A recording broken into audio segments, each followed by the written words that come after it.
Okay, I watched Nope last night. It has been on my most anticipated list of this year, and it did not disappoint. Jordan Peele, he just doesn't miss. I think his 3 films that he's made have been such breaths of fresh air, really. This movie definitely marketed as a horror movie with potential sci-fi elements, doesn't really give you much answers.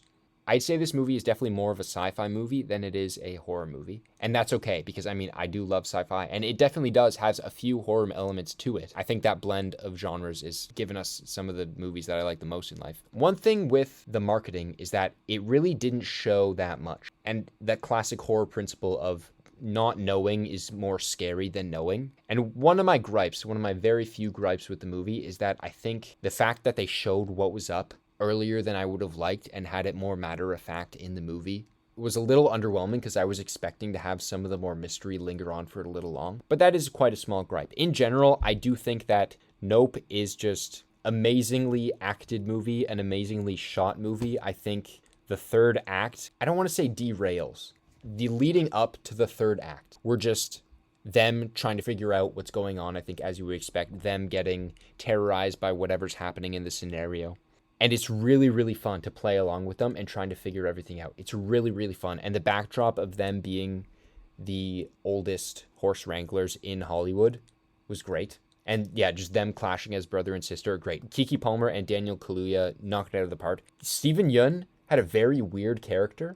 Alongside Burning, he's playing some weird dudes, as in like some weird kind of psychopathic, you don't really know what's up, mysterious guys, and he kind of nails it. And I hope that's kind of like a niche thing that he keeps on doing, because it's really funny. Yeah, leading up to the third act, it was very, very fun to play along with everything. I really, really loved it. I think the third act, I was slightly underwhelmed by the third act just because some of the tonal differences, but some of the ideas that were brought up in the third act, the evolution of what happens to the entire phenomenon, a lot of the themes got very nicely tied up. It's just the logical things in the third act kind of left me a little confused. But that's okay because I think there are still some themes that are left unexplored. Maybe not unexplored, that I still have to think about more and try to connect all the threads.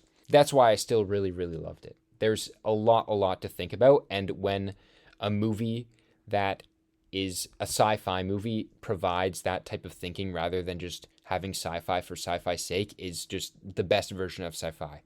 I said earlier today that sci-fi is best when it's grounded in reality and it's used as a way to accentuate real life and use it as a way to explore actual human experience or nature. And I think this does that extremely well. So yeah, overall, I really did love Nope. I gave it a 4 out of 5 stars here, but of course it's just a Letterboxd review. There's so much more to talk about rather than just a concrete rating. Yeah, it was just very interesting. I'm still thinking about it, and I'm still gonna think about it for a bit. Jordan Peele, love the guy, and can't wait to see what he does next. And also, like, the last thing I'll say, it's not really a spoiler, but just like, what is up with the chimp? It's the first scene in the movie, so like, it's not really a spoiler, but like, what? Go watch it. It's great. Loved it. Absolutely loved it.